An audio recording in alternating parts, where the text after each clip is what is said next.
정말 충격적인 일이 벌어졌습니다. 콧대 높기 유명한 유럽인들이 한때 자랑하던 고국을 뒤로하고 한국으로 몰려가고 있다고 하는데요. 왜 이토록 많은 이들이 한국을 향해 열광하는지, 그 숨은 매력은 무엇일까요? 도대체 무슨 일이길래 이리도 너도 나도 한국행을 원하는지 지금부터 그 사연을 들어보겠습니다. 안녕하세요. 저는 프랑스 파리에서 살고 있는 23살 클레오라고 합니다. 오늘 이렇게 제 이야기를 나눌 수 있게 되어 정말 기쁩니다. 3년 전만 하더라도 저는 프랑스의 명문 대학교 소르본 대학에서 IT를 전공하는 20살 학생이었습니다. 항상 컴퓨터와 기술에 관심이 많았지만 한국이라는 나라에 대해서는 솔직히 큰 관심이 없었어요. 오히려 어릴 때부터 부모님으로부터 들어온 한국은 남과 북으로 분리된 후진국이라는 고정관념이 있었습니다. 그런데 제 인생은 3년 전 여름 파리에서 열린 와인 축제에서 완전히 바뀌었습니다. 그날 밤은 파리의 전형적인 여름밤이었어요. 센 강변에 옹기종기 모여있는 와인 부스들, 은은하게 울려 퍼지는 재즈 선율, 그리고 축제를 즐기러 온 수많은 사람들의 웃음소리가 공기 중에 가득했습니다. 친구들과 함께 축제를 즐기고 있던 중 갑자기 제 가방이 사라진 걸 알게 되었어요. 소지품과 중요한 서류들이 모두 들어있었기에 저는 순간 패닉 상태가 되었죠. 인파 속에서 소리치고 도움을 요청했지만 사람들은 각자의 즐거움에 취해 저의 절박함을 알아차리지 못했습니다. 그때였어요. 한 청년이 인파 속에서 빠르게 움직이는 도둑을 발견하고는 곧바로 그를 쫓아갔어요. 그는 마치 영화 속 주인공처럼 용감하게 도둑을 제압하고 제 가방을 되찾아 주었습니다. 처음에는 그가 왜 그런 위험을 감수했는지 이해할 수 없었어요. 하지만 그의 따뜻한 미소와 진심, 어린 걱정에 저는 깊은 감동을 받았습니다. 그분의 이름은 김동우였고 한국에서 온 IT 창업가였습니다. 그날 저는 동우 씨에게 감사의 마음을 전하기 위해 근처 카페에서 커피 한 잔을 대접했어요. 그렇게 시작된 우리의 대화는 깊은 밤까지 이어졌고 저는 처음으로 한국과 한국 사람들에 대한 제 생각이 얼마나 편협했는지 깨닫게 되었습니다. 그날 밤 동우 씨와의 대화는 제게 새로운 세계의 문을 열어준 것 같았어요. 그분이 한국의 IT 기술과 스타트업 생태계에 대해 이야기할 때마다 목소리에 담긴 열정이 느껴졌어요. 처음에는 단순한 호기심으로 듣기 시작했지만 저는 점차 그의 이야기 속으로 빠져들었어요. 특히 서울의 디지털 인프라와 빠르게 발전하는 기술, 환경에 대한 설명은 IT를 전공하는 저에게 큰 충격이었답니다. 동우 씨는 파리의 아름다움을 인정하면서도 서울만의 독특한 매력을 설명해 주셨어요. 600년이 넘는 역사를 간직한 고궁 바로 옆에 최첨단 빌딩이 자리하고 세계에서 가장 빠른 인터넷과 혁신적인 디지털 서비스가 일상에 녹아있는 모습을 생생하게 들려주셨죠. 그분의 말 한마디 한마디가 제 고정관념을 무너뜨리고 있었어요. 며칠 후 동우 씨의 제안으로 저희는 파리의 한적한 작은 카페에서 다시 만났어요. 가을의 서늘한 공기가 느껴지는 오후, 저희는 창가에 앉아 각자의 꿈과 IT에 대한 열정을 나누었답니다. 카페의 은은한 조명 아래 동우 씨의 눈빛은 진지함으로 가득 찼어요. 그분은 제게 한국 방문을 제안하셨죠. 헤어질 때쯤 동우 씨는 문득 저를 바라보며 조심스럽게 물으셨어요. 내일 저녁 혹시 시간 있으세요?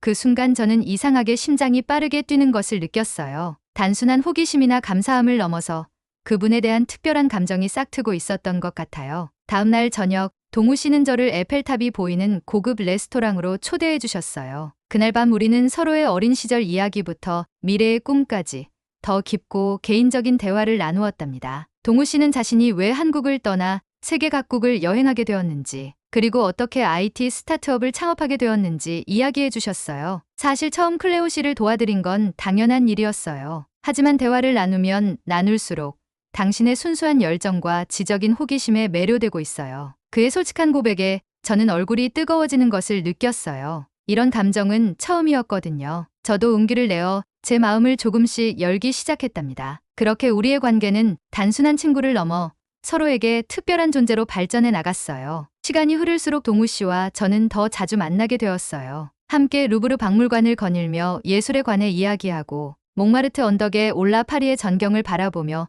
미래를 꿈꾸기도 했답니다. 그분은 IT 전문가였지만 예술과 역사에 대한 지식도 풍부해서 항상 새로운 시각을 제공해 주셨어요. 한 달쯤 지났을 때 동우 씨는 다시 한번 한국 방문을 제안했어요. 이번에는 그의 말투가 더욱 진지했답니다. 클레오, 한국에서 열리는 IT 컨퍼런스에 같이 가지 않을래요? 서울도 구경시키고 싶고, 솔직히 말하면 당신과 더 많은 시간을 보내고 싶어요. 그 말에 저는 망설임 없이 수락했어요. 부모님께 이 계획을 말씀드렸을 때 예상대로 아버지는 크게 반대하셨죠. 왜 하필 한국이냐? 그 사람을 얼마나 안다고 따라가느냐는 질문이 이어졌어요. 특히 저와 동우 씨의 관계가 단순한 친구를 넘어선다는 것을 눈치채신 후로는 더욱 걱정이 커지셨답니다. 클레오, 너는 아직 어려. 다른 나라, 다른 문화의 남자와 서두르는 건 위험해. 게다가 너희 둘은 너무 다른 세계에 살고 있어. 아버지의 우려는 이해할 수 있었지만 제 마음은 이미 정해져 있었어요. 동우 씨에 대한 신뢰와 제 감정의 진실성을 믿었거든요. 어머니는 비교적 이해심 있게 대해주셨지만 여전히 불안해하셨어요. 결국 부모님을 설득하지 못한 채 저는 방학을 이용해 동우 씨와 함께 한국으로 떠났답니다. 인천국제공항에 도착했을 때 저는 말 그대로 입이 떡 벌어졌어요. 상상했던 것보다 훨씬 더 현대적이고 깨끗했거든요. 자동 출입국 심사대, 그리고 어디서나 찾을 수 있는 무료 와이파이까지 공항에서부터 이미 한국의 첨단 기술을 체험하고 있었답니다. 동우 씨는 저를 서울의 아름다운 부티크 호텔로 안내해 주셨어요. 호텔 창문으로 보이는 서울의 야경은 정말 환상적이었죠. 그날 저녁 동우 씨는 저를 한국 전통 음식점으로 초대해 주셨어요. 처음 먹어보는 한국 음식들이 낯설었지만 동우 씨가 하나하나 설명해주며 맛있게 먹는 방법을 알려주셨답니다. 식사를 마친 후 한강변을 걸으며 나눈 대화에서 저는 동우 씨에게 더욱 깊은 감정을 느끼게 되었어요. 별이 빛나는 밤하늘 아래 그는 제 손을 조심스럽게 잡으며 말했죠. 클레오, 당신을 만난 건 제 인생 최고의 행운이에요. 이 감정이 혹시 당신도 같은 마음인지 궁금해요. 그 순간 저는 주저없이 제 마음을 고백했답니다. 그렇게 우리는 서울의 밤하늘 아래 서로의 마음을 확인하게 되었어요. 다음 날부터 저희는 컨퍼런스에 참석하면서도 틈틈이 서울의 아름다운 곳들을 함께 탐방했어요. 경복궁의 웅장함, 북촌 한옥마을의 고즈넉함, 그리고 남산타워에서 바라본 서울의 파노라마 전경까지. 동우 씨의 친절한 안내 덕분에 저는 한국의 다양한 매력을 발견할 수 있었답니다. 컨퍼런스에서 동우 씨의 발표를 들었을 때 저는 그의 또 다른 모습에 감동했어요. 전문적인 지식과 비전을 자신감 있게 전달하는 모습은 무척 매력적이었죠. 그의 회사가 개발한 교육용 AI 플랫폼은 기술적으로도 뛰어났지만 교육 불평등 문제를 해결하려는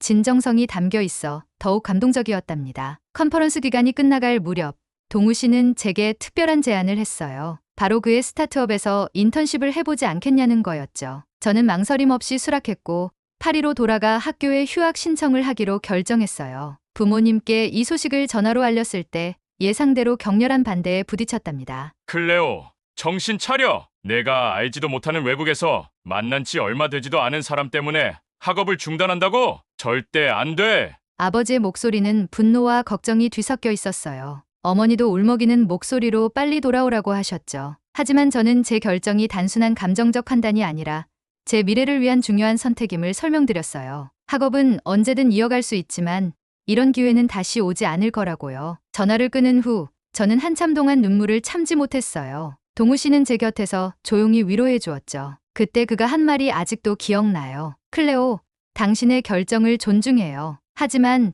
당신이 가족과 멀어지는 걸 원치 않아요. 우리 함께 부모님을 설득해 보자고요. 그날 밤 동우 씨는 직접 제 부모님께 화상통화를 걸었어요. 완벽한 프랑스어로 자신을 소개하고 진지하게 대화를 이어나갔죠. 자신의 회사와 제게 제공할 인턴십 프로그램에 대해 상세히 설명하고 제 안전과 복지를 최우선으로 생각하겠다고 약속했어요. 심지어 학업을 계속할 수 있도록 온라인 수업과 학점 인정에 관한 방안까지 연구해와서 제시했답니다. 부모님은 처음에는 냉담했지만 동우 씨의 진심 어린 태도와 세심한 준비에 조금씩 마음을 열기 시작하셨어요. 특히 동우 씨가 직접 부모님을 한국으로 초대해 모든 것을 보여드리겠다는 제안을 했을 때 아버지의 표정이 조금 누그러지는 것을 느낄 수 있었답니다. 당신을 직접 만나보고 싶군요. 딸의 안전이 제일 중요합니다. 아버지의 말에 동우 씨는 진지하게 고개를 끄덕였고 그렇게 우리는 첫 번째 관문을 조금은 통과한 기분이었어요. 동우 씨의 진심 어린 대화 끝에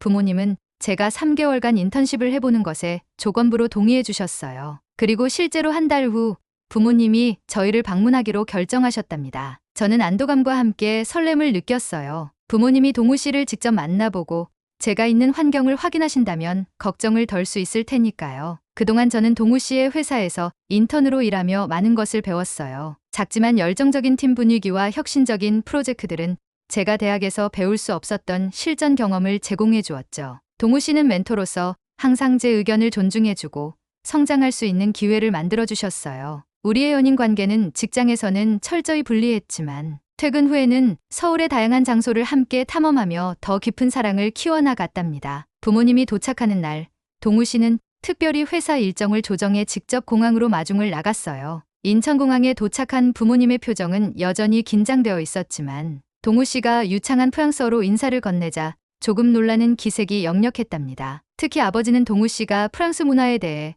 상당한 지식을 갖고 있다는 것을 알고 더욱 관심을 보이셨어요. 동우 씨는 부모님을 위해 서울 근교의 고급 호텔을 예약해 두었고 일주일간의 관광 일정도 세심하게 계획해 놓았답니다. 호텔에서 휴식을 취하고 저녁에는 한강이 내려다 보이는 레스토랑에서 정찬을 대접했어요. 부모님은 처음 접하는 한국 음식에 조금 당황하셨지만 동우 씨가 하나하나 설명해드리며 편안한 분위기를 만들어주셨죠. 다음 날 동우 씨는 부모님을 회사로 초대했어요. 사무실 환경과 동료들을 소개하고 제가 참여하고 있는 프로젝트에 대해 상세히 설명해드렸죠. 아버지는 특히 기술적인 측면에 관심을 보이셨고 동우 씨의 전문성에 감탄하는 눈치였어요. 회사 투어가 끝난 후 동우 씨는 부모님을 위해 특별히 준비한 깜짝 선물을 전달했어요. 바로 프랑스어로 번역된 한국 전통 문화 소개 책자와 부모님의 이름이 새겨진 전통 도자기였죠. 저희 문화에서는 어른을 공경하는 것을 매우 중요하게 생각합니다. 클레오의 부모님을 만나게 되어 정말 영광이에요. 앞으로도 클레오가 행복하고 안전하게 지낼 수 있도록 최선을 다하겠습니다. 동우 씨의 진심 어린 말에 부모님의 표정이 한결 부드러워졌어요. 특히 어머니는 저를 바라보며 미소를 지으셨죠.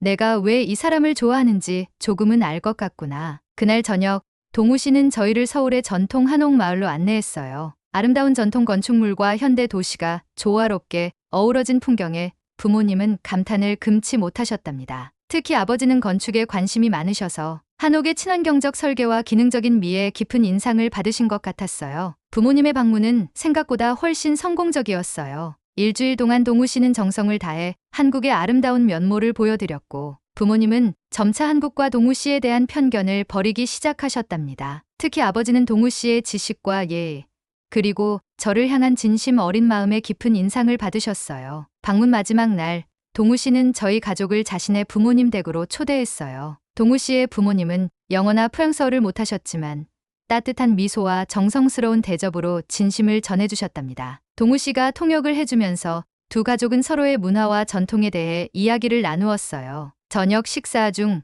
갑자기 아버지가 동우 씨의 아버지께 건배를 제안하셨어요. 두 아이들의 행복한 미래를 위해. 그 말에 모두가 잠시 놀랐지만 곧 따뜻한 미소와 함께 잔을 부딪혔답니다. 그 순간 저는 큰 감동을 느꼈어요. 아버지가 드디어 저와 동우 씨의 관계를 인정해 주신 것이니까요. 공항으로 부모님을 배웅하는 날, 아버지는 동우 씨를 따로 불러 대화를 나누셨어요. 나중에 동우 씨에게 물어보니 아버지께서 저를 잘 부탁한다는 말씀과 함께 앞으로의 계획에 대해 물어보셨다고 해요. 그리고 마지막에 이런 말씀을 하셨다고 합니다. 처음에는 많이 걱정했네. 하지만 이제는 자네를 믿을 수 있을 것 같아. 부모님이 떠난 후 저는 더욱 열정적으로 인턴십에 임했어요. 동우 씨의 지도 아래 저는 프랑스 교육 시장을 위한 AI 기반 언어 학습 모듈을 개발하는 프로젝트를 맡게 되었답니다. 밤늦게까지 코딩하며 프로젝트에 몰두하던 날들, 그리고 성공적인 결과물을 얻었을 때 그 성취감은 정말 잊을 수 없어요. 인턴십 6개월이 끝나갈 무렵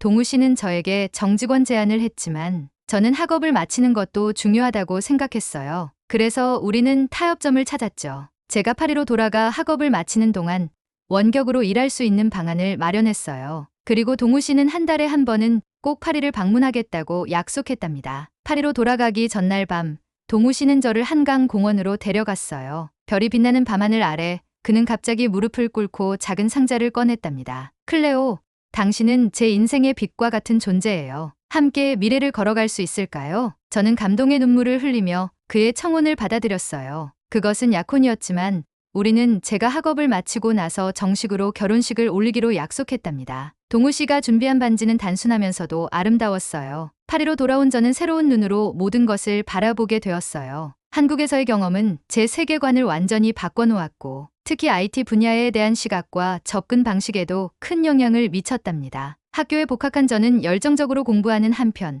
원격으로 동우 씨의 회사 프로젝트에도 참여했어요. 매주 화상회의를 통해 업무를 조율하고 한 달에 한 번은 동우 씨가 파리를 방문해 직접 만났죠. 그럴 때마다 우리는 파리의 아름다운 장소들을 함께 탐방하며 미래의 계획을 구체화해 나갔어요. 동우 씨는 제가 학업에 집중할 수 있도록 항상 배려해 주었고 제 성장을 위해 아낌없는 조언을 해 주었답니다. 어느 날 동우 씨는 흥미로운 제안을 했어요. 바로 그의 회사의 유럽 지사를 파리에 설립하자는 거였죠. 그렇게 되면 우리는 두 나라를 오가지 않아도 함께 있을 수 있을 테니까요. 저는 그 아이디어에 큰 흥미를 느꼈고 바로 함께 계획을 세우기 시작했어요. 그런데 문제가 생겼어요. 제 아버지가 갑자기 건강이 나빠지셨거든요. 심장에 문제가 생겨 수술을 받으셔야 했답니다. 저는 물론 병원에서 아버지를 간호했고 학업과 일을 잠시 미뤄두었어요. 동우 씨에게 이 소식을 전했을 때 그는 바로 다음 날 비행기를 타고 파리로 왔어요. 동우 씨는 병원에 매일 찾아와 아버지의 상태를 살폈고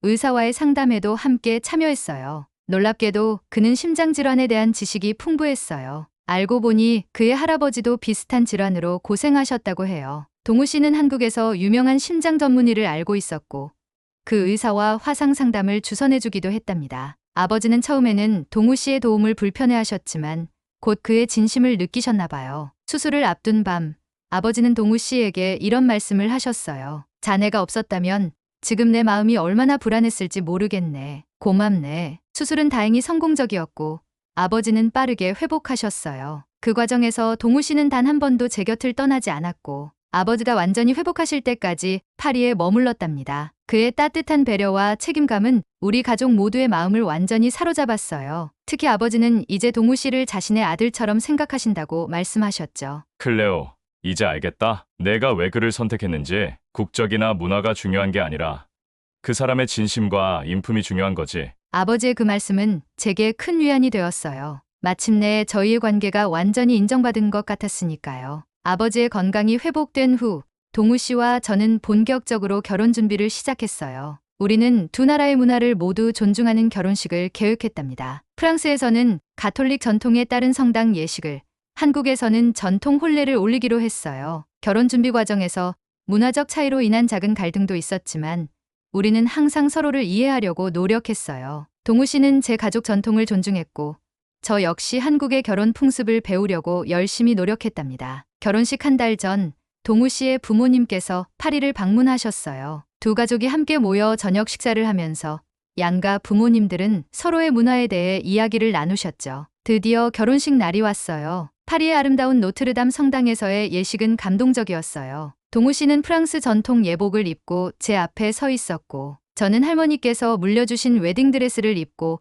아버지의 팔에 의지에 입장했답니다. 성당 안을 가득 채운 양가 친지들과 친구들 앞에서 우리는 서로에 대한 사랑과 헌신을 약속했어요. 일주일 후 우리는 한국으로 날아가 전통 혼례를 올렸어요. 저는 처음으로 한복을 입어보았는데 그 화려한 색감과 우아한 선이 너무나 아름다웠답니다. 양가 어른들께 큰 절을 올리고 전통 의식에 따라 차례차례 예를 표하는 과정은 신기하면서도 뜻깊었어요. 한국에서의 결혼 피로연은 더욱 화려했어요. 대형 호텔 연회장을 가득 메운 하객들 앞에서 우리는 다시 한번 새로운 출발을 알렸답니다. 특히 감동적이었던 건 동우 씨가 깜짝 이벤트로 준비한 영상이었어요. 우리가 처음 만난 순간부터 프랑스와 한국을 오가며 사랑을 키워온 과정이 담겨 있었거든요. 결혼식이 끝난 후 우리는 제주도로 신혼여행을 떠났어요. 푸른 바다와 아름다운 자연 속에서 우리는 앞으로의 삶에 대해 많은 이야기를 나누었답니다. 동우 씨의 회사는 이제 파리에 지사를 설립하기로 확정되었고 저는 그곳에서 유럽 마케팅 책임자로 일하게 되었어요. 우리의 꿈은 양국을 오가며 두 문화를 이어주는 다리 역할을 하는 것이었답니다. 결혼 후 1년, 우리는 파리에 정착해 새로운 삶을 시작했어요. 동우 씨의 회사 유럽 지사는 생각보다 빠르게 성장했고 저는 대학원 과정을 마치면서 회사 일도 함께 해나갔답니다. 우리는 센강이 내려다 보이는 아파트에 살면서 프랑스와 한국의 문화가 조화롭게 공존하는 가정을 만들어갔어요. 집안 곳곳에는 한국 전통 공예품과 프랑스 예술 작품이 함께 놓여 있었고 주말이면 우리는 한국 음식을 함께 만들거나 프랑스 시장에서 장을 보며 현지 생활을 즐겼어요. 가끔은 파리에 있는 한인 커뮤니티 행사에 참여해 동우 씨가 고향에 대한 향수를 달랠 수 있게 배려하기도 했답니다. 결혼 2주년을 맞이하여 우리는 특별한 소식을 양가 부모님께 알려드렸어요. 바로 새 생명이 찾아온다는 소식이었죠. 첫 아이를 가진 저는 무척 설레고 긴장되었지만 동우 씨는 항상 제 곁에서 든든한 지원군이 되어주었어요. 그는 매일 밤 태교를 위해 한국 전래동화와 프랑스 동화를 번갈아 읽어주었고 건강한 음식을 직접 요리해 제 영양 섭취를 챙겼답니다. 양가 부모님들은 손주 소식에 무척 기뻐하셨고 특히 동우 씨의 부모님은 바로 파리로 오셔서 저를 돌봐주셨어요. 처음에는 언어 장벽으로 의사소통이 쉽지 않았지만 시간이 지나면서 우리만의 방식으로 소통하게 되었죠. 어머니의 한국식 산모 음식과 동우 씨, 어머니의 미역국은 제게 큰 위로가 되었답니다. 건강한 아들이 태어났을 때 우리는 그에게 두 문화를 모두 담은 이름을 지어주었어요. 한국 이름은 지오, 프랑스 이름은 테오로요. 아이가 자라면서 양국의 언어와 문화를 자연스럽게 익힐 수 있기를 바랐거든요. 동우 씨는 육아에도 적극적으로 참여했어요. 회사 일이 바빠도 항상 시간을 내어 아이와 함께하는 시간을 만들었고 밤에 아이가 울면 먼저 일어나 달래주기도 했답니다. 지호가 6개월이 되었을 때 우리는 한국 방문을 결정했어요. 동우 씨의 부모님께 손주를 보여드리고 한국에 있는 가족들과 친구들에게도 아이를 소개하고 싶었거든요. 서울에 도착했을 때 공항에는 동우 씨의 대가족이 모두 나와 있었어요. 할머니, 할아버지부터 삼촌, 이모들까지 모두가 지호를 보기 위해 모였답니다. 한 달간의 한국 방문은 정말 특별했어요. 지호는 한국의 따뜻한 정서 속에서 많은 사랑을 받았고 저는 더욱 깊이 한국 문화를 이해하게 되었죠. 특히 동우 씨의 어머니께서 알려주신 전통 육아법은 제게 큰 도움이 되었어요. 돌아오는 비행기에서 저는 문득 제가 얼마나 행복한 선택을 했는지 다시 한번 깨달았답니다. 파리로 돌아온 후 우리는 더욱 간단한 가정을 이루어 갔어요. 지호는 프랑스와 한국의 문화가 자연스럽게 공존하는 환경에서 자라났고 양쪽 조부모님들의 사랑을 듬뿍 받으며 건강하게 성장했답니다. 저와 동우 씨는 사업적으로도 큰 성공을 이루었어요. 우리의 교육 플랫폼은 유럽 전역으로 확장되었고 특히 다문화 가정을 위한 언어 교육 프로그램은 큰 호응을 얻었답니다. 지금 저는 두 번째 아이를 기다리고 있어요. 이번에는 딸이라고 해요. 지호는 벌써 오빠가 되는 것을 기대하며 매일 제 배의 이야기를 들려준답니다. 동우 씨는 더욱 행복한 표정으로 우리 가족을 바라보고 있어요. 가끔 그에게 물어봐요. 후회하지 않아요? 한국을 떠나 이곳에서 사는 것을.